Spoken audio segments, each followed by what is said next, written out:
إن الحمد لله نحمده ونستعينه ونستغفره ونعوذ بالله من شرور أنفسنا ومن سيئات أعمالنا من يهده الله فلا مضل له ومن يضلل فلا هادي له وأشهد أن لا إله إلا الله وحده لا شريك له وأشهد أن محمدا عبده ورسوله أما بعد.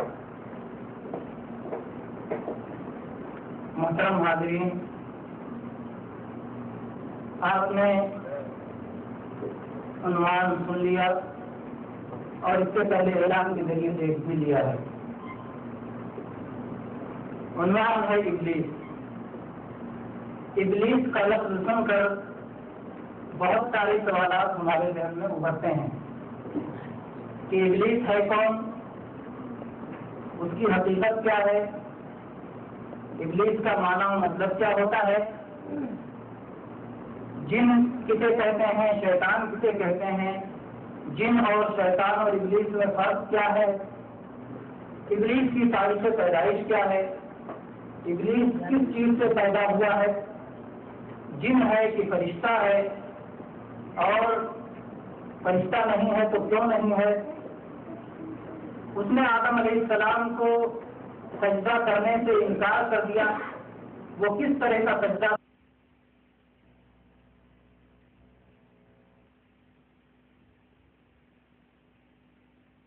اور اس کا عذر صحیح تھا یا نہیں صحیح تھا، اس نے جو اس موقع پر اللہ کے سامنے جو کام کیا، جو کردار ادا کیا، وہ کیسا تھا، اور ابلیس آگ سے پیدا ہوا ہے تو پھر آگ کا عذاب اسے کس طرح ہوگا. اسی طرح سے ابلیس کے پیدا کیے جانے میں حکمت کیا ہے، اور پھر اللہ تبارک و تعالیٰ نے قرآن مجید میں ابلیس کا قصہ جو بار بار ذکر کیا ہے اس میں کیا حکمتیں ہیں. اور ابلیس تو اللہ کو ماننے والا تھا، بلکہ اللہ کے سامنے اللہ سے بات کر رہا تھا، تو اللہ کو ماننے کیسے ہو گیا. تو اس طرح سے بہت سارے سوالات ہیں جو ابلیس کا لفظ آتے ہی ہمارے ذہن و دماغ میں ابھرتے ہیں. ہم کوشش کریں گے کہ جو جتنے زیادہ اہم سوالات ہیں اس کے جوابات پہلے رکھے جائیں، اور جو ہماری زندگی سے زیادہ متعلق ہیں اس پر زیادہ تفصیل سے بحث کیا جائے. اور وقت کے اندر موضوع چونکہ کافی طویل ہے، وقت کے اندر اسے ختم کرنے کی کوشش بھی کی جائے گی، اگر ضرورت ہوئی تو بعض چیزیں چھوڑ بھی دی جائیں گی. جہاں تک مسئلہ یہ ہے کہ ابلیس کون ہے، تو آپ جانتے ہیں کہ اللہ تبارک و تعالیٰ نے 3 بڑی بڑی مخلوقات پیدا کی ہیں. ایک انسان جن کے دادا آدم علیہ السلام ہیں، انسان اول، اور دوسری مخلوق جنات ہے، جنات اول ابلیس ہے، یعنی جنوں کا دادا ابلیس ہے. اور تیسری مخلوق جو بڑی مخلوق ہے وہ فرشتوں کی مخلوق ہے. ابلیس کا معنی کیا ہوتا ہے؟ لغت کے اعتبار سے ابلیس کے معنی ہوتا ہے مایوس ہو جانا، نا امید ہو جانا. کیونکہ ابلیس اللہ کی رحمت سے مایوس ہو چکا ہے، اس سے اس کا انعام پڑا. اسی بنیاد پر بعض عالم نے یہ کہا کہ راغب درگاہ ہونے سے پہلے، ملعون ہونے سے پہلے اس کا کچھ دوسرا نام تھا. کسی نے حارث نام بتایا، کسی نے نائل نام بتایا، کسی نے عزازیل نام بتایا. عزازیل نام تو بڑا ہی مشہور ہے، بلکہ وہ فارسی کا شعر آپ نے سنا بھی ہوگا، تکبر عزازیل را خار کر بزندان لعنت گرفتار کر، کہ لعنت کے توق میں جس چیز نے عزازیل کو گرفتار کیا وہ تکبر تھا. تو عزازیل یہاں نام استعمال کیا گیا. لیکن حقیقت یہ ہے کہ کتاب و سنت میں کسی صحیح روایت میں ابلیس کے یہ کوئی نام بھی ثابت نہیں ہے. ابلیس کے علاوہ ابلیس کا کوئی دوسرا نام کتاب و سنت میں ثابت نہیں ہے. یہ ساری روایت اسرائیلیات ہیں، اور چونکہ ابلیس کا معاملہ ایمان بالغیب سے تعلق رکھتا ہے، غیبی امور سے تعلق رکھتا ہے، اس لیے اس میں انہی باتوں کو تسلیم کیا جائے گا جس کا یا تو اللہ کی کتاب سے ثبوت ہو یا نبی صلی اللہ علیہ وسلم کی صحیح حدیث سے ثبوت ہو. اس لیے ابلیس کے نام کے تعلق سے جو روایات بھی آئی ہیں وہ صحیح نہیں مانی جائیں گی. ابلیس جنات کا دادا کہ جسے اللہ تبارک و تعالیٰ نے آگ سے پیدا فرمایا، اور آدم علیہ السلام کی عزت افزائی کے لیے فرشتوں کو اور اس کو بھی حکم دیا کہ آدم علیہ السلام کا سجدہ کریں، اس نے سجدہ کرنے سے انکار کر دیا، اللہ تبارک و تعالیٰ سے مہلت مانگی توبہ کرنے کے بجائے، اور پھر اللہ تعالیٰ نے قیامت تک اسے مہلت دے دی۔ تو یہ ابلیس ہے۔ شیطان کیا ہے اور جن کیا ہے؟ جن یہ ابلیس اور اس کی اولاد کا نام ہے، جو لوگ آگ سے پیدا کیے گئے ہیں، اور یہ انسانوں کو ایسی حالت میں بھی دیکھ سکتے ہیں جہاں انسان انہیں نہیں دیکھ سکتا۔ یہ بھی شریعت کے ایسے ہی مکلف ہیں جیسے انسان مکلف ہیں۔ انسان کے لیے جیسے انبیاء آتے ہیں، کتابیں نازل ہوتی ہیں، ان کو شریعت پہ عمل کرنا ہے، ویسے ہی ان کو بھی، لیکن ان کی شریعت ان کے حالات کے مطابق ہے۔ انہیں جن اس لیے کہا جاتا ہے کیونکہ عربی میں جن کے لفظ کے معنی میں پوشیدہ ہونا کا معنی پایا جاتا ہے۔ یہ آنکھوں سے ہمارے پوشیدہ ہیں، نظر نہیں آتے، اس لیے انہیں جن کہا جاتا ہے۔ پیٹ میں بچہ نظر نہیں آتا تو اسے عربی میں جنین کہا جاتا ہے۔ جنت ہماری آنکھوں سے نظر نہیں آتا۔ اس طرح بہت ساری چیزیں ہیں جس میں جین نون آتا ہے، اس میں چھپنے کا معنی ہوتا ہے۔ تو چونکہ جنات بھی ہماری آنکھوں سے نظر نہیں آتے، اسی لیے عربی میں انہیں جن کہا جاتا ہے یا جنات کہا جاتا ہے۔ شیطان، شیطان کسے کہا جاتا ہے؟ شیطان اس کے معنی ہوتا ہے دور ہونا، بعید ہونا۔ کیونکہ شیطان بھی ہم سے بہت دور ہے، اس لیے اس کا نام شیطان رکھا گیا ہے۔ جنوں میں سے جو کافر جن ہوتے ہیں انہیں شیطان کہا جاتا ہے۔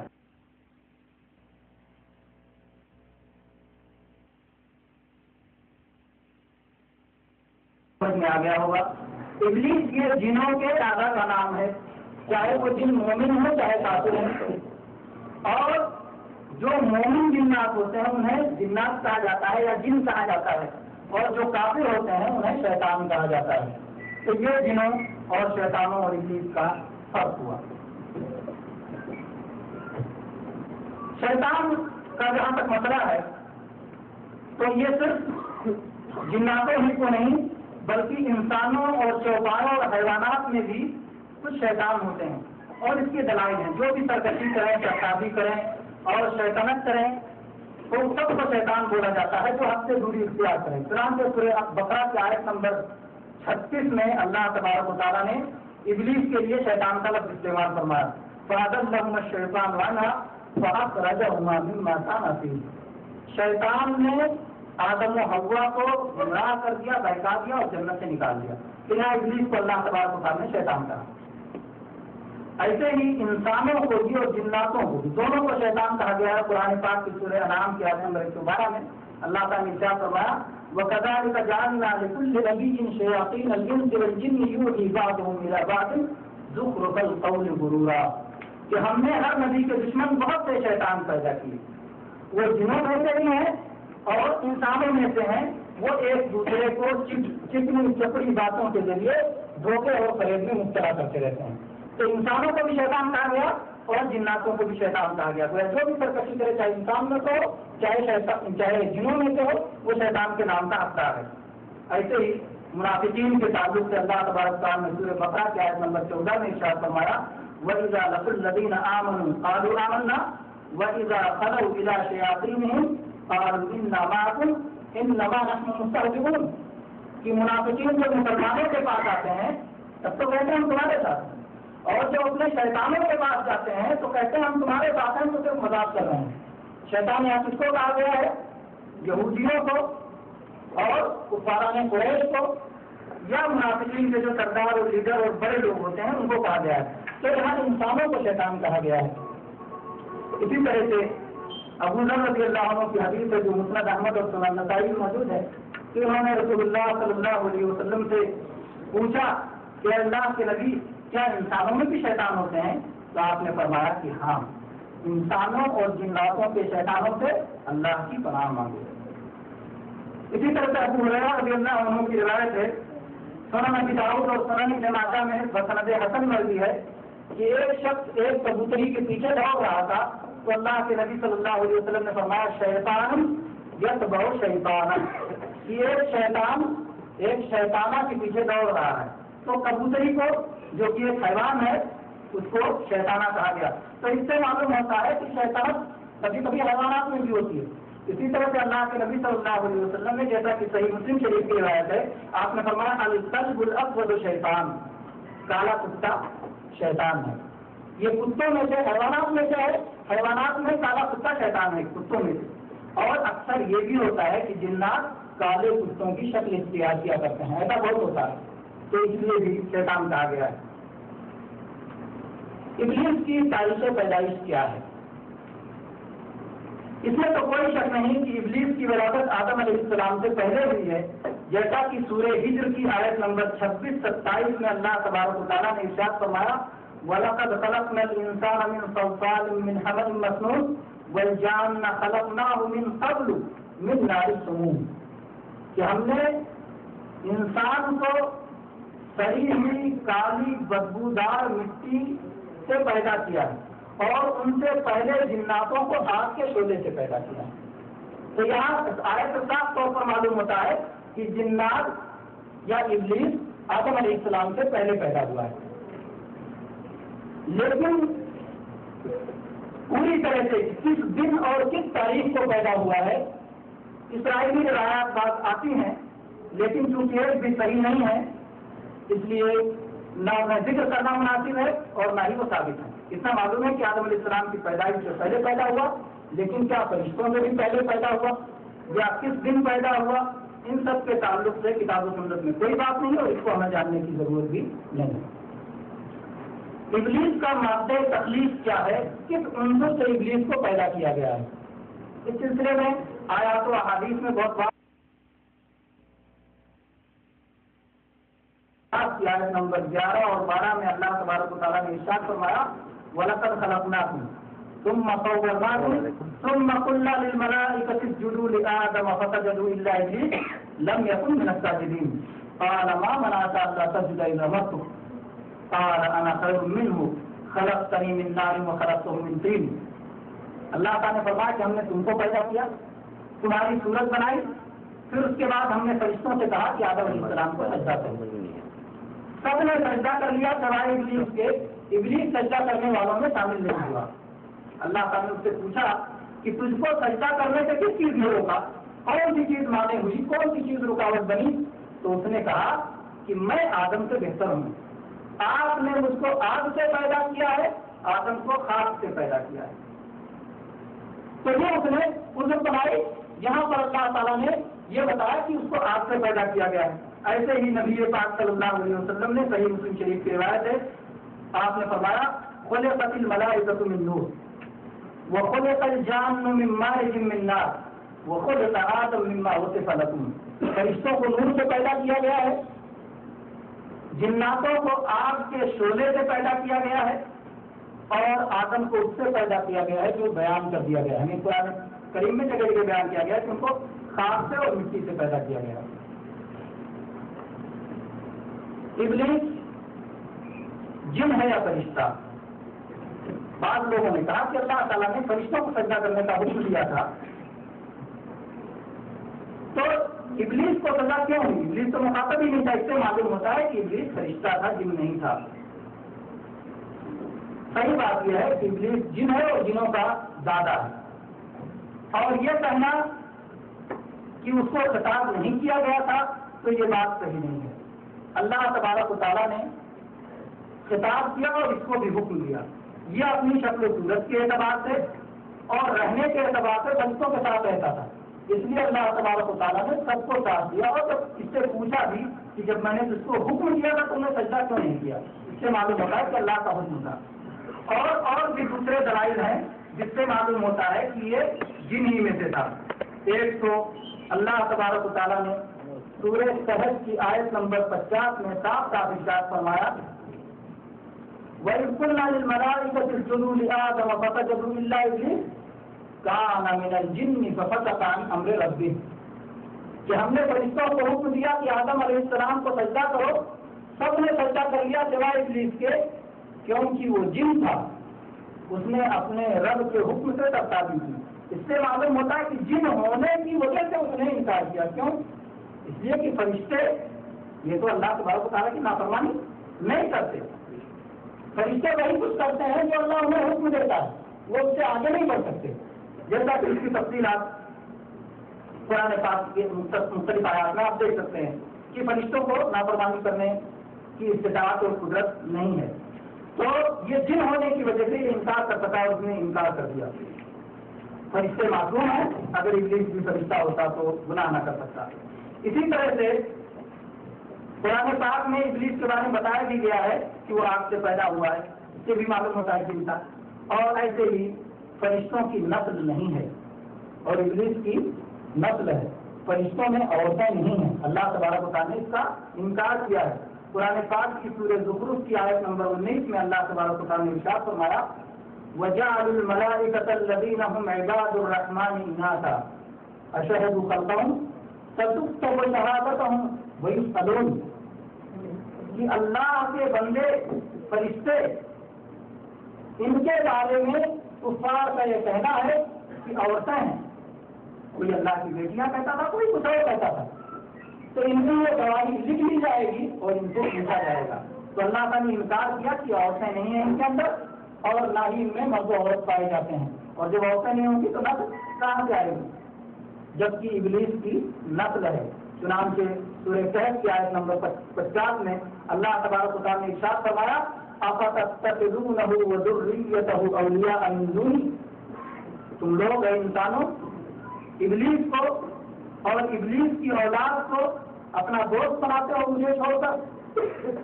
تو یہاں ابلیس کی نسل بتائی گئی ہے اور بتایا گیا ہے کہ اس کی اولاد بھی ہے. آدم علیہ السلام کو فرشتوں نے سجدہ کیا.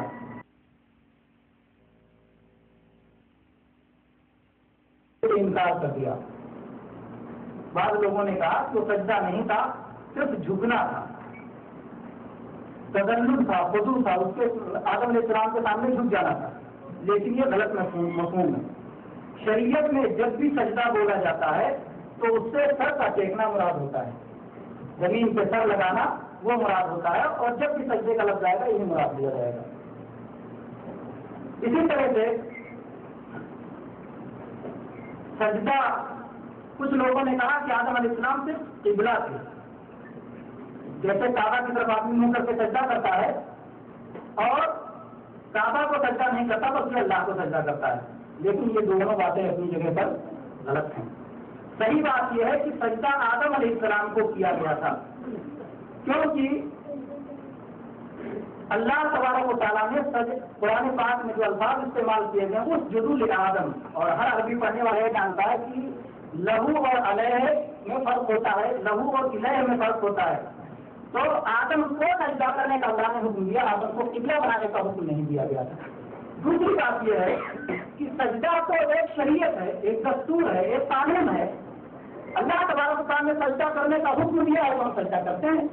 اگر اللہ نے اپنے سوا کسی اور کو سجدہ کرنے کا حکم دیا ہوتا تو آج بھی ہم سجدہ کرتے دوسرے کو. لیکن چونکہ اللہ نے سجدہ کرنے کا اپنے سوا کسی کو حکم نہیں دیا اس شریعت میں، اسلامی شریعت میں، نبی صلی اللہ علیہ وسلم کی شریعت میں، اس لیے ہم اس شریعت میں کسی کو سجدہ نہیں کرتے. اگر اللہ نے سجدہ فرض ہی نہ کیا ہوتا تو ہم سجدہ کرتے ہی نہیں. تو سجدہ تو ایک قانون اور دستور ہے، اصل ہے اللہ کا حکم. اللہ کا حکم ماننا، اس کی وجہ سے آدمی فرمانبردار یا نافرمان ہوتا ہے.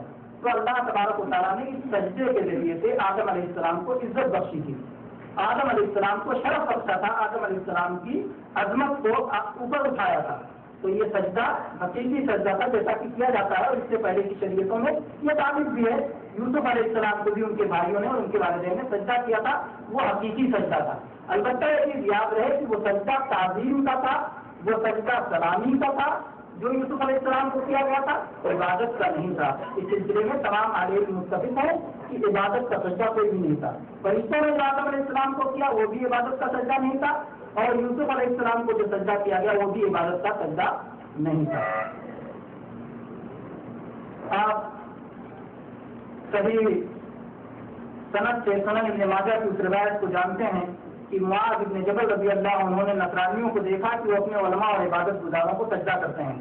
آ کے اللہ کے نبی صلی اللہ علیہ وسلم سے کہا کہ اللہ کے نبی میں نے دیکھا ہے کہ نصرانی اپنے علماء اور عبادت گزاروں کو سجدہ کرتے ہیں، تو آپ اس سجدے کے زیادہ حقدار ہیں. اللہ کے نبی صلی اللہ علیہ وسلم نے ان سے کہا کہ اگر میں کسی کو کسی کا سجدہ کرنے کا حکم دیتا تو عورت کو حکم دیتا کہ وہ اپنے شوہر کا سجدہ کرے. لیکن اسلامی شریعت میں اللہ کے سوا کسی کو سجدہ کرنا جائز نہیں، نہ ہی تعظیمی سجدہ اور نہ ہی عبادت کا سجدہ۔ قبلہ کا جہاں تک مسئلہ ہے تو قبلہ والی بات تو نہایت ہی احمقانہ اور نہایت ہی غلط بات ہے، اس لیے کہ ایک تو بات آپ کے سامنے گزری کہ اللہ تعالیٰ نے کیا فرمایا تھا، دوسری بات یہ کہ اگر صرف قبلہ کی بات ہوتی تو ابلیس کو انکار کرنے کی کوئی ضرورت نہیں تھی، کیونکہ سجدہ کرنے والا قبلہ کی طرف منہ کر کے کبھی قبلہ سے افضل ہوتا ہے۔ ہم کعبہ کی طرف، مسلمان کعبہ کی طرف منہ کر کے سجدہ کرتے ہیں، لیکن کعبہ سے زیادہ ایک مسلمان کی عزت و حرمت اللہ کے یہاں ہے۔ تو اگر صرف قبلہ بنانے کی بات ہوتی تو ابلیس ہرگز انکار نہیں کرتا، اور اس میں سے آدم علیہ السلام کی فضیلت کیا ہوتی؟ صرف اتنا ہوتا کہ آدم علیہ السلام کو کسی ایک وقت کعبہ کے یا بیت المقدس کی طرح کر دیا گیا کسی وقت، اور ان سے زیادہ افضل تو کعبہ ہو جاتا کہ جس میں ایک دن میں 5 مرتبہ فرض نماز ہے، بلکہ نفل آدمی کتنی پڑھتا ہے اس کی طرف منہ کر کے ہزاروں سینکڑوں لاکھوں کروڑوں بے شمار نمازیں اس کی طرف منہ کر کے نہ۔ تو اگر قبلہ ہونے کی وجہ سے فضیلت تھی تو یہ کعبہ کو اور بیت المقدس کو زیادہ ہی فضیلت حاصل ہو جاتی آدم علیہ السلام سے، جبکہ آدم علیہ السلام کو، بلکہ آدم علیہ السلام کی کچھ عمل کو قبلہ اور کعبہ سے بیت المقدس سے زیادہ فضیلت حاصل ہے۔ کعبہ اور بیت المقدس کو تو آدم علیہ السلام کی اولاد کے لیے قبلہ بنایا گیا ہے، یعنی ان کو احترام دیا گیا ہے، تو یہ کہنا کہ یہ قبلہ تھا یہ بھی درست نہیں ہے۔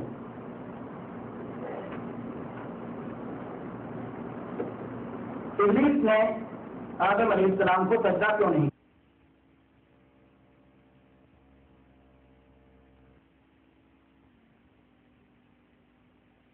سن بھی چکے ہیں، اور سورہ ہجر کی آیت نمبر 28 اور 37 میں بھی اس کا ذکر ہے، سورہ اسراء کی آیت نمبر 61 اور 62 میں بھی اس کا تذکرہ ہے، اور سورہ صاد کی آیت نمبر 71 اور 76 میں بھی اللہ تبارک و تعالیٰ نے اس واقعے کو ذکر کیا ہے۔ پورے کا خلاصہ یہ ہے کہ ابلیس نے سجدہ کرنے کا عذر یہ کیا کہ ابلیس آدم علیہ السلام سے افضل ہے، اور افضلیت کی وجہ یہ بتائی کہ میں آگ سے پیدا ہوا ہوں اور وہ خاک اور مٹی سے پیدا کیے گئے ہیں، اور ایک افضل کو اپنے سے کمتر کا سجدہ کرنے کا حکم نہیں دیا جانا چاہیے۔ اس نے یہ نہیں دیکھا کہ اللہ تبارک و تعالیٰ نے آدم علیہ السلام نے اپنی روح پھونکی اور آدم علیہ السلام کو اپنے ہاتھوں سے بنایا، یہ فضیلت ہے اس کو حاصل نہیں تھی ابلیس کو، کہ ابلیس کو اللہ نے اپنے ہاتھ سے بنایا ہوتا، اس میں اپنی روح پھونکی ہوتی۔ اگر صرف ان پر غور کر لیتا تو ایسی بات نہیں کہتا، لیکن مان لو ان پر اس نے غور نہیں کیا تو اس کی یہ بات بھی صحیح نہیں تھی کہ آدم علیہ السلام، اس کی یہ بات بھی نہیں تھی کہ مٹی آگ سے کمتر ہوتا ہے، بلکہ مٹی آگ سے بہت بہتر ہے، اور اس کے بہت سارے دلائل ہیں۔ ایک تو ابلیس نے غلطی کی کہ جب اللہ کا حکم آ گیا تو قیاس کی اس وقت اجازت نہیں ہے۔ اللہ کے حکم کے سامنے، نفس کے سامنے، کتاب و سنت کے سامنے اپنی عقل دوڑانا، اپنے قیاس کو لگانا یہ درست نہیں ہے، جائز نہیں ہے۔ کوئی بھی اللہ کو ماننے والا ایسا نہیں کر سکتا۔ اللہ کے حکم کے سامنے اس نے کہا کہ میں تو افضل ہوں اور وہ کو کمتر ہے، اور ایک افضل اپنے سے کمتر کو کیسے سجدہ کر سکتا ہے؟ تو اس نے قیاس لگایا اور یہ حماقت کی بات کی۔ اسی طرح سے اس نے خود اپنے آپ کو بڑا بنایا کہ میں افضل ہوں، اور اپنے میں میاں مٹھو کرنا یہ خود آدمی کے پست اور ذلیل ہونے کی اور کمتر ہونے کی دلیل ہے۔ اسی طرح سے آپ مٹی سے افضل نہیں بلکہ مٹی آپ سے افضل ہے، اور اس کے بہت سارے دلائل اہل علم نے لکھے ہیں۔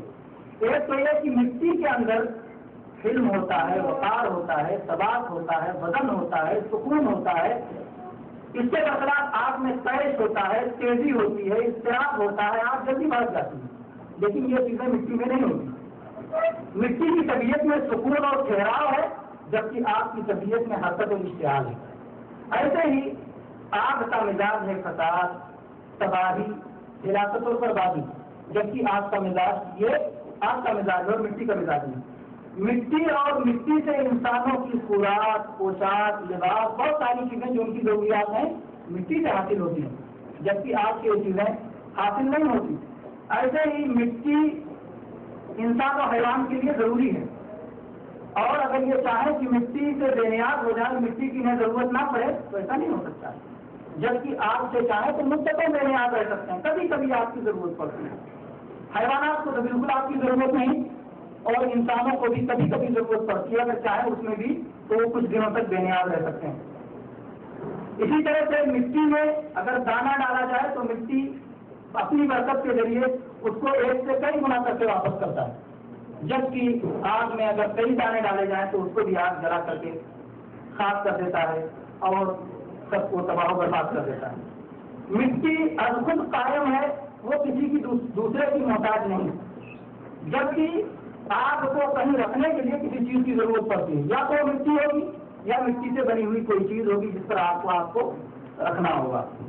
ایسے ہی آگ مٹی کی محتاج ہے اور مٹی آگ کی محتاج نہیں ہے۔ ایسے ہی مٹی میں خیر و برکت پوشیدہ ہے، آپ جتنا ہی مٹی کو الٹ پلٹ کریں گے، اس کی کھدائی کریں گے، اس کی خیر و برکت ظاہر ہوگی، اور آگ کو جتنا ہی چھیڑیں گے، جتنا ہی اٹھائیں گے، اس کا نقصان اتنا ہی زیادہ بڑھے گا۔ آپ جتنا ہی آگ کو باندھ کے رکھیں گے اور روک کے رکھیں گے، اتنا ہی آپ اس سے اچھے انداز میں فائدہ اٹھا سکتے ہیں۔ اللہ تبارک و تعالیٰ نے قرآن پاک میں زمین کا کثرت کے ساتھ ذکر کیا ہے جگہ جگہ، اور اس کی نفع رسانیوں کی وضاحت کی ہے، جبکہ آگ کا ذکر آیا ہے تو سزا اور عذاب کے طور پر آیا ہے۔ قرآن مجید کے اندر زمین کو بابرکت کئی مقامات پہ بابرکت بتایا گیا ہے، جسے فلسطین کو بابرکت کہا گیا اور دوسری جگہوں کو بابرکت کہا گیا ہے، جبکہ آگ کو کہیں بابرکت نہیں کہا گیا ہے۔ ایسے ہی اللہ تعالیٰ نے زمین میں بہت سارے منافع رکھے ہیں، نہریں ہیں، چشمے ہیں، باغات ہیں، یہ ساری چیزیں ہیں، لیکن اس طرح کی کوئی چیزیں آگ کے اندر نہیں ہیں۔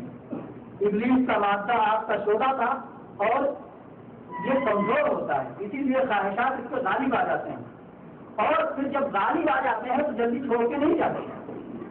اسی لیے ابلیس نے جب سجدہ نہیں کیا آدم علیہ السلام کو، اس کا انکار کر دیا، تو دوبارہ پھر وہ توبہ کی طرف راضی نہیں ہوا، اس لیے کہ اس کا غرور اس کے اندر پائے گا۔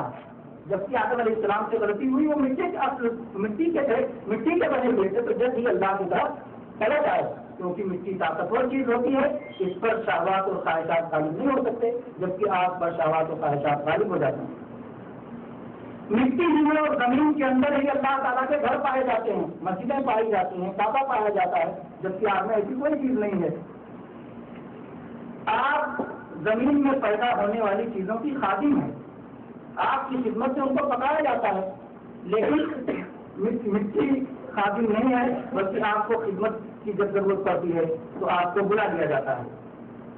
تو یہ ساری چیزیں اس سے معلوم ہوا کہ ابلیس نے جو عذر بیان کیا تھا وہ بالکل غلط اور بالکل بیجا تھا، اور یہ ایسا ہوگا بھی اس لیے کہ جب آدمی کتاب و سنت کے سامنے، اللہ کے حکم کے سامنے اپنی عقل کو لگائے گا تو اس کی عقل غلط راہ پہ جائے گی، صحیح راہ پر نہیں جائے گی۔ ابلیس کا تخت شاہی، ابلیس آدم اور ان کی اولاد کا دشمن ہے، وہ اس کے لیے کیسے منصوبے بناتا ہے اور کیسے گمراہ کرتا ہے، کیسی پلاننگ کرتا ہے۔ اللہ کے نبی صلی اللہ علیہ وسلم نے اس کی منظر کشی کی، اور صحیح مسلم شریف میں اس کی تفصیلات آئی ہیں کہ اللہ کے نبی صلی اللہ علیہ وسلم نے فرمایا کہ ابلیس پانی پر اپنا تخت بچھاتا ہے اور لوگوں کو گمراہ کرنے کے لیے اپنے لشکر بھیجتا ہے، پھر اس کے بعد لوٹ کے آتے ہیں اور ابلیس کو اپنی کارکردگی کی رپورٹ سناتے ہیں کہ ہم نے کیا کیا ہے۔ جس نے جتنا زیادہ عظیم فتنہ کیا ہوگا، جتنا زیادہ انسانوں کو نقصان پہنچایا ہوگا، اسی حساب سے ابلیس ان کو اپنے سے قریب کرتا ہے، اپنا قریبی بناتا ہے، ان کو اسی طرح سے درجہ اور رتبہ دیتا ہے۔ اللہ کے نبی صلی اللہ علیہ وسلم فرمایا کہ ایک شخص آتا ہے اور ابلیس سے کہتا ہے کہ میں ایک شخص کے پیچھے لگ گیا، پیچھے پڑ گیا، یہاں تک کہ میں نے اس کے اور اس کی بیوی کے درمیان جدائی ڈال دی۔ ابلیس کہتا ہاں تو نے کچھ کیا ہے، تو بڑا اچھا ہے۔ ابلیس اس کو اپنے سے چمٹا لیتا ہے اور اپنے گلے لگا لیتا ہے۔ تو برادران اسلام، آپ دیکھ رہے ہیں کہ ابلیس کس طرح سے اپنی پلاننگ کر رہا ہے، گمراہی کے لیے کس طرح اپنے لشکروں کو چاروں طرف بھیج رہا ہے، اور کس طرح سے وہ آپ کے پیچھے لگا ہوا ہے، اور اس کے بعد پھر وہ رپورٹ بھی دیتا رہتا ہے کہ ہم کس طرح سے جو ہے کتنا نقصان انسانوں کو پہنچا رہے ہیں، اور اس کے انعامات بھی اپنے ساتھیوں کو، دوستوں کو دیتا رہتا ہے۔ اس کا ایک طویل تجربہ بھی ہے انسانوں کو گمراہ کرنے کے لیے۔ اس کے لشکر آج بھی سچائی کے خلاف، جھوٹ کی اور باطل کی تبلیغ میں لگے ہوئے ہیں، پوری محنت کر رہے ہیں کہ کس طرح سے آدم اور آدم علیہ السلام کی اولاد کو جہنم کی طرف لے جایا جائے، اس کے برخلاف ہم جو اللہ کے بندے ہیں ہم کیا کر رہے ہیں اور کس طرح سے شیطان کے شکنجوں سے بچانے کے لیے ہم کیا کوشش کر رہے ہیں. جبکہ آپ جانتے ہیں کہ اللہ تبارک و تعالیٰ نے بندوں پر وہ انعام کیا ہے، انسانوں پر وہ انعام کیا ہے یا جناتوں پر وہ انعام کیا ہے جو اس پر نہیں ہے، اس کی اولاد پر نہیں ہے. چنانچہ مسند احمد اور مستدرک حاکم کی روایت ہے جس کو امام البانی رحمۃ اللہ علیہ نے صحیح قرار دیا ہے کہ شیطان نے اللہ سے کہا کہ اللہ کی قسم جب تک انسانوں کے جسم میں روح باقی ہے تب تک میں ان کو گمراہ کرتا رہوں گا. آخری دم تک شیطان گمراہ کرنے سے انسان کو نہیں چھوڑتا. اس نے کہا میں ان کو گمراہ کرتا رہوں گا. تو اللہ تبارک و تعالیٰ نے کہا اور میری عزت و جلال کی قسم کہ جب تک میرا بندہ مجھ سے توبہ اور استغفار کرتا رہے گا تب تک میں اسے معاف کرتا رہوں گا. تو میرے بھائیوں یہ اللہ کا رحم و کرم ہے ہم پر، اور ابلیس کے ساتھ یہ سختی ہے، اس کے باوجود ہم کس طرح سے ابلیس کے جال کا شکار ہو جایا کرتے ہیں. ابلیس کو آگ کا عذاب کیسے ہوگا جبکہ ابلیس آگ سے بنا ہے؟ اس کا جواب کئی طرح سے ہے. پہلے تو یہ کہ یہ چیز کتاب و سنت سے ثابت ہے، اور جب کوئی چیز کتاب و سنت سے ثابت ہو جائے تو ہم اس پر ایمان لاتے ہیں. اللہ نے یہ بھی بتایا کہ ابلیس آگ سے بنا ہے، اور اللہ ہی نے یہ بھی بتایا کہ ابلیس کو جہنم کا عذاب دیا جائے. یہ سب سے پہلا جواب ہے جو پہلے ایمان. لیکن اس کے علاوہ بھی جواب ہے. دوسرا جواب یہ ہے کہ آدم علیہ السلام اور ان کی اولاد مٹی سے بنی ہے،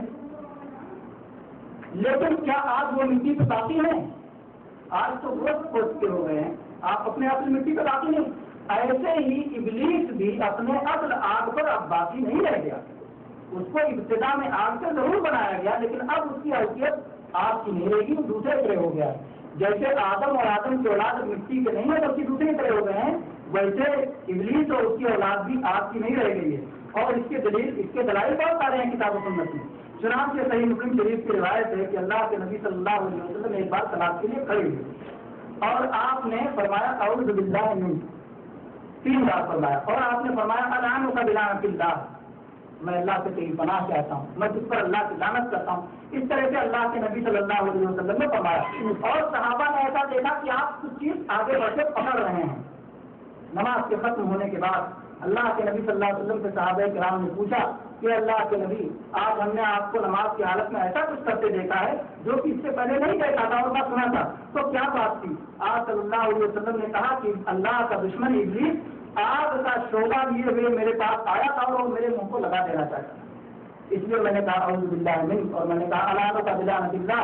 یہ چیزیں میں نے کہیں اور پھر بھی جب وہ پیچھے نہیں ہٹا تو میں اس کو پکڑنے کے لیے آگے بڑھ گیا.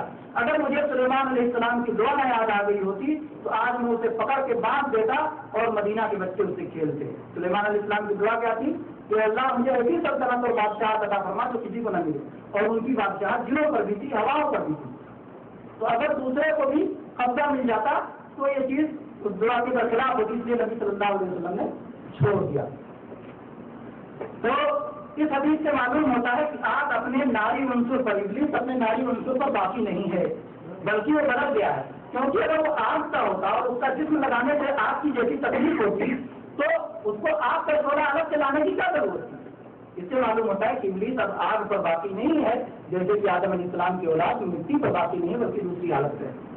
اسی طرح سے دوسری حدیث جو عبداللہ بن مسعود رضی اللہ عنہ کی ہے اور مسند احمد کی روایت ہے، اللہ کے رسول صلی اللہ علیہ وسلم نے ارشاد فرمایا کہ شیطان میرے پاس سے گزرا، میں نے اسے پکڑا اور اس کا گلا دبایا جہاں تک کہ اس کی زبان کی ٹھنڈک میں نے اپنے ہاتھ میں محسوس کی، اور شیطان کو چیخنے لگا کہ مجھے بڑی تکلیف ہے، بڑی تکلیف ہے. تو اگر وہ آگ کا ہوتا تو زبان کی ٹھنڈک کیسے محسوس ہوتی؟ اس سے معلوم ہوتا ہے کہ ابلیس اپنے آگ پر باقی نہیں ہے.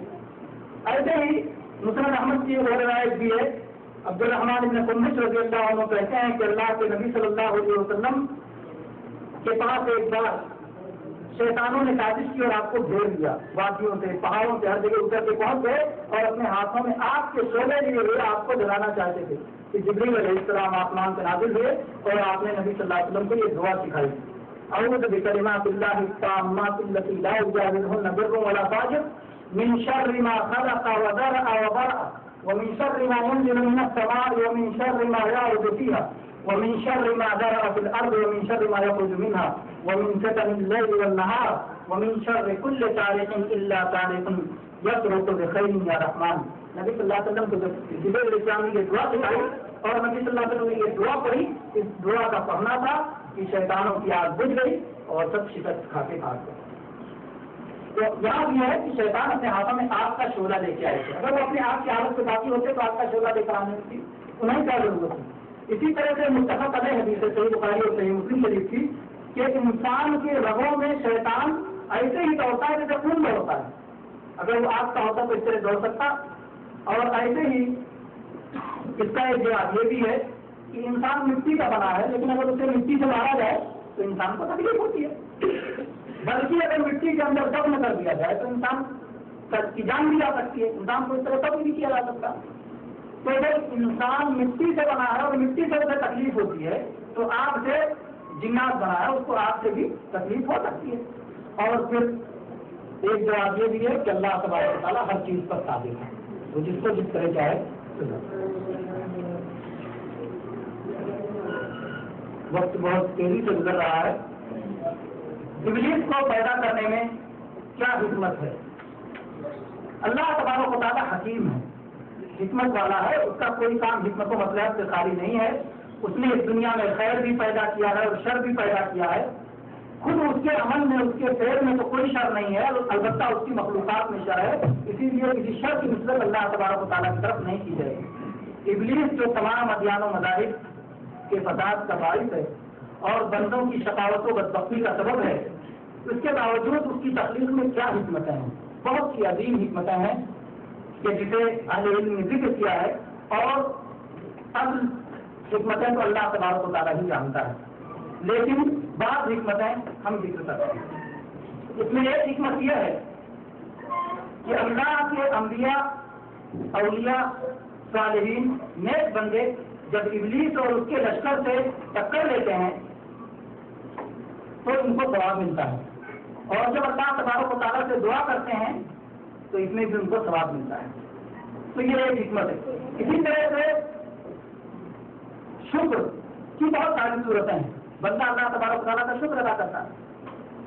لیکن آپ یہ بتائیے کہ آدم علیہ السلام جب جنت میں داخل کیے گئے اور جنت میں غلطی سے اس درخت کا پھل کھا لیا جس درخت کا پھل کھانے سے اللہ تبارک و تعالیٰ نے روکا تھا.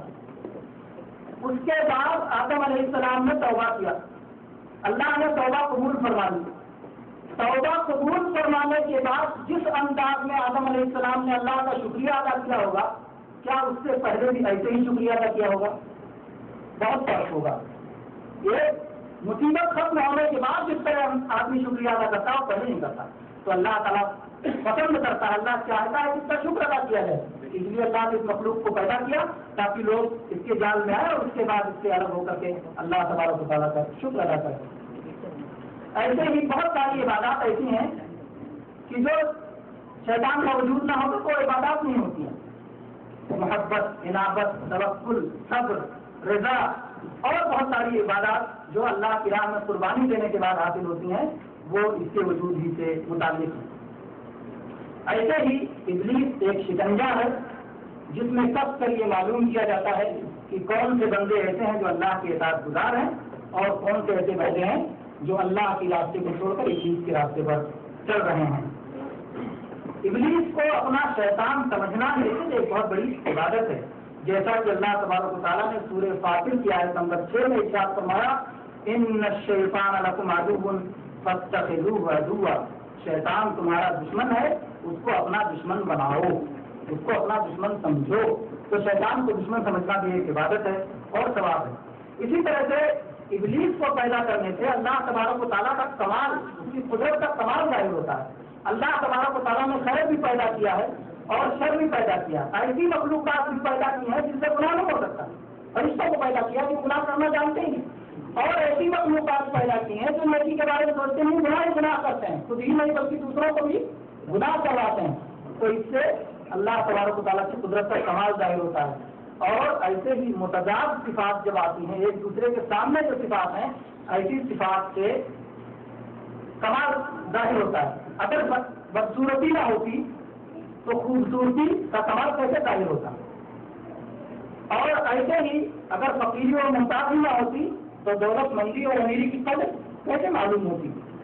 تو شیطان کے رہنے سے جو ہے نیکیوں کی قدر معلوم ہوتی ہے۔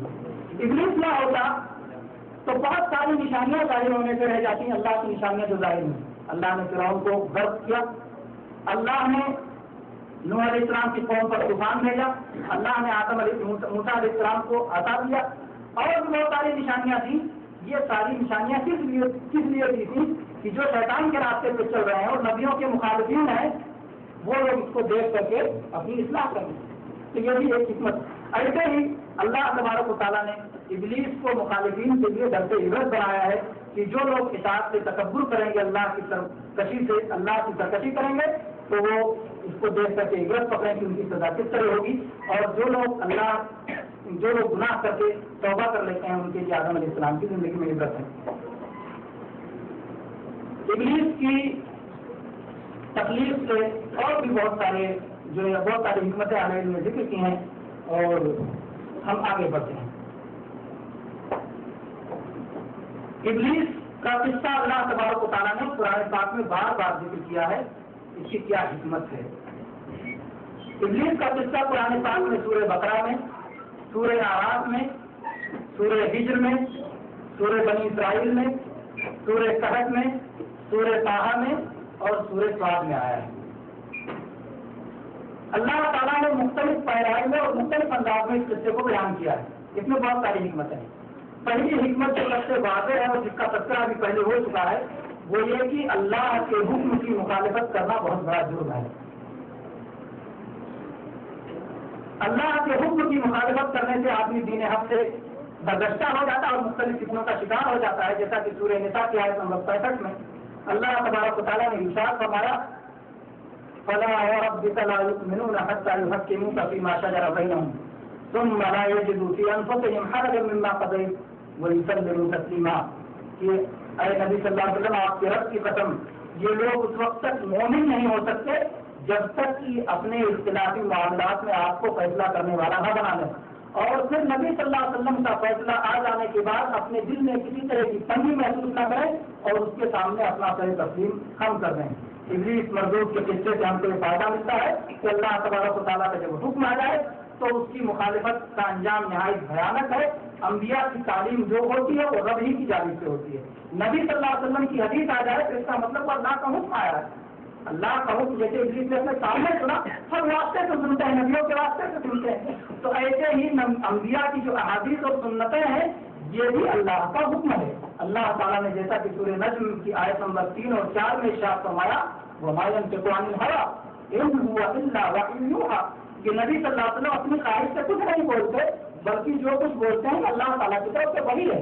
تو اللہ کے قرآن کی چاہے کوئی مخالفت کرے یا نبی صلی اللہ علیہ وسلم کی حدیثوں کی مخالفت کرے، حکم آ جانے کے بعد اگر کوئی سرکاری کرتا ہے، اگر کوئی اپنی عقل دوڑاتا ہے، اگر اپنا کوئی قیاس اس کے سامنے رکھتا ہے، اگر کوئی اپنی مثالیں رکھتا ہے، اگر کوئی اپنے خواب پیش کرتا ہے اور اگر کوئی دوسری چیزیں لا کر کے اس کی مخالفت کرتا ہے تو یہ سب لوگ ابلیس کے طریقے پر چل رہے ہیں۔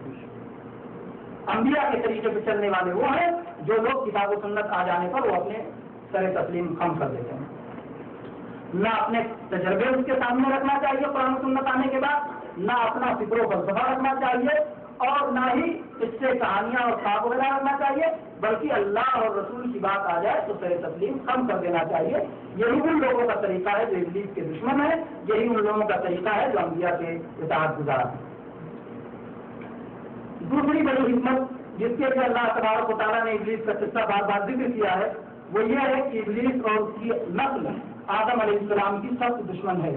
ابلیس اللہ کے حکم کے سامنے اکڑ گیا، اللہ کی بات نہیں مانی، آدم علیہ السلام کو سجدہ کرنے سے انکار کر دیا، دعویٰ کیا کہ میں آدم علیہ السلام سے بہتر ہوں، اور وہیں اس نے اپنے اس عزم کا اعلان کیا کہ وہ جب تک اسے محنت ملی ہوئی ہے وہ اولاد آدم کو جنت میں نہیں جانے دے گا، انہیں مختلف طریقوں سے راہ حق سے گمراہ کرتا رہے گا۔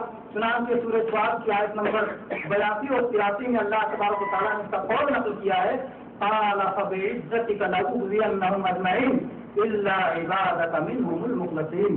اس نے کہا اے اللہ تیری عزت کی قسم میں ان سب کو گمراہ کر دوں گا، یقیناً بہتا دوں گا سوائے ان بندوں کے جو تیرے چیزہ اور پسندیدہ بندے ہیں، ان پر شیطان کا زور اور شیطان کا دباؤ نہیں چلے گا. کیا مطلب؟ اگلی آیت ہے نا، اس کے بعد میں اس کا بھی مطلب بتا دوں. اللہ تبارک تعالیٰ نے دوسری جگہ اس کے اغوا کا ذکر کیا، اس کے بہتاوے کا، فَمَا قَالَ فَبِمَا أَغْوَيْتَنِي لَأَقْعُدَنَّ لَهُمْ صِرَاطَكَ الْمُسْتَقِيمَ ثُمَّ لَآتِيَنَّهُم مِّن بَيْنِ أَيْدِيهِمْ وَمِنْ خَلْفِهِمْ وَعَنْ أَيْمَانِهِمْ وَعَنْ شَمَائِلِهِمْ وَلَا تَجِدُ أَكْثَرَهُمْ شَاكِرِينَ. سورہ اعراف کی آیت نمبر 16-17. اے اللہ، چونکہ تو نے مجھے گمراہ کر دیا، اس لیے میں تیرے صراط مستقیم پر بیٹھ جاؤں گا، اور پھر میں ان کے سامنے سے آؤں گا، ان کے پیچھے سے آؤں گا، ان کے دائیں سے آؤں گا، ان کے بائیں سے آؤں گا، اور اکثر کو تو شکر گزار نہ پائے گا. توحید کے راستے پر اکثر کو تو نہ پائے گا. اسی طرح سے سورہ حجر کی 39 اور 40 آیت میں اللہ تعالیٰ نے فرمایا قال رب بما اغويتني لأزينن لهم في الأرض ولأغوينهم أجمعين إلا عبادك منهم المخلصين. کہ اے اللہ، تو نے چونکہ مجھے گمراہ کر دیا، مجھے بھی قسم ہے کہ میں بھی زمین میں ان لوگوں کے لیے گناہوں کو مزین اور خوشنما بنا کے پیش کروں گا، اور سب کو بہتاؤں گا سوائے ان کے جو تیرے منتخب بندے ہیں. منتخب بندوں کو شیطان نہیں بہکا سکتا ہے. کیا مطلب اس کا ہوتا ہے؟ اس کا مطلب یہ ہوتا ہے کہ منتخب بندے اس کے جال میں مستقل نہیں پھنس سکتے. آدم علیہ السلام کے اللہ کے منتخب بندے نہیں تھے، انہوں نے شیطانی کے بہکاوے میں درخت پر پھنسایا، لیکن وہ اپنی سرکشی پر قائم نہیں رہے، وہ توبہ کر لیا، انہوں نے اللہ کی طرف رجوع کر لیا. ایسے ہی نیک بندے شیطان کے بہکاوے پر باقی نہیں رہیں گے، بلکہ وہ حق کی طرف لوٹ آئیں گے. جب غلطی ہوگی تب حق کی طرف لوٹ آئیں گے، جب گناہ ہوگا تب اللہ کی طرف لوٹ. تو اس طرح سے شیطان کا ان پر داؤ نہیں چلے گا کہ مستقل اللہ کا نافرمان بنا دے اور وہ لوگ اللہ کی طرف رجوع نہ کریں. جب احساس ندامت نہ ہو، توبہ نہ ہو، استغفار نہ ہو، تو سمجھو کہ وہاں شیطان کا قابو ہے. لیکن اگر احساس ندامت ہے، اگر توبہ ہے، اگر استغفار ہے، تو پھر یہ شیطان کا وہاں قابو نہیں ہے. اللہ کے نیک بندے گناہوں پر اصرار نہیں کرتے، بلکہ توبہ اور استغفار کرتے ہیں. ایسے ہی سورہ اسراء کی آیت نمبر 62 سے 65 تک میں اللہ تبارک و تعالیٰ نے ارشاد فرمایا قال أرأيتك هذا الذي كرمت علي لئن أخرتني إلى يوم القيامة لأحتنكن ذريته إلا قليلا قال اذهب فمن تبعك منهم فإن جهنم جزاؤكم جزاء موفورا واستغفر من استطعت منهم بصوتك وأجلب عليهم بخيلك ورجلك وشاركهم في الأموال والأولاد وعدهم وما يعدهم الشيطان إلا غرورا إن عبادي ليس لك عليهم سلطان وكفى بربك وكيلا. شیطان نے کہا کہ اللہ اچھا تو دیکھ لے، آدم کو تو نے مجھ پر بزرگی دی، اگر تو بھی مجھے قیامت تک ڈھیل دے دے تو میں ان کو، ان کی اولاد کو، سوائے چند لوگوں کے سب کو اپنے قابو میں کر لوں گا، اپنے بس میں کر لوں گا. اللہ نے کہا جا، ان میں سے جو بھی تیرا تابع دار ہو جائے گا تو سب کی سزا جہنم ہے اور اس میں پورا پورا بدلہ دیا جائے گا. اور کہا ان میں سے تو جسے اپنی آواز سے گمراہ کر سکے تو اپنی آواز سے گمراہ کر، جن کو تو اپنے سوار اور پیدل لشکروں سے گمراہ کر لے، سوار اور پیدل لشکر ان پر چڑھا دے، اور جن کے مال و اولاد میں تو شریک و ساتھی ہو سکتا ہے، مال و اولاد میں شریک ہو جا، لیکن سن لے کہ میرے سچے بندوں پر تیرا کوئی قابو نہیں چلے گا. اور اللہ رب جو سب انسانوں کا رب ہے وہ بڑا ہی کارساز ہے. اس میں ایک تو اللہ تعالیٰ نے کہا کہ اپنی آواز سے جس کو بہکانا ہو بہکا دے. شیطان کی آواز کیا ہے؟ جو بھی دعوتیں اسلام کے خلاف ہیں، کفر و شرک کی دعوتیں ہیں، وہ تو شیطان کی آواز ہے. اور اسی طرح سے موسیقی، گانے بجانے، معصیت کی اور لہو لہب کے جو دیگر آواز ہیں، جن آوازوں سے انسان اللہ کی عبادت سے ہٹ جاتا ہے، وہ سب بھی شیطان کی آواز ہے. اللہ نے کہا کہ اپنے پیدل اور سوار لشکروں کو لے کر نہیں گمراہ کر. شیطان کے سوار اور پیدل لشکر کون ہے؟ یہ وہ جو انسان کیا ہے، جو سواری کا کیا ہے اور چاہے پیدل آئے، جو شیطانوں کی طرف بلا رہے ہیں، وہ شیطان کی لشکروں میں شامل ہے. یا پھر اللہ تبارک و تعالیٰ نے یہ کہہ دیا اس کو کہ تجھ کو جو بھی ممکن ذریعہ مل سکے تو جس سے گمراہ کر، اس کو میں پوری چھوٹ دیتا ہوں. مال میں شیطان نے کہا کہ تم مال و اولاد میں شریک ہو جاؤ. مال میں کیسے کیسے شریک ہو جاتا ہے؟ جو لوگ مال حرام طریقے سے کماتے ہیں، حرام طریقے میں خرچ کرتے ہیں، شیطان اس میں ساجھیدار ہو جاتا ہے، ان میں پارٹنر ہو جاتا ہے. جو لوگ اپنے مویشیوں کو بتوں کے نام پر چھوڑتے ہیں،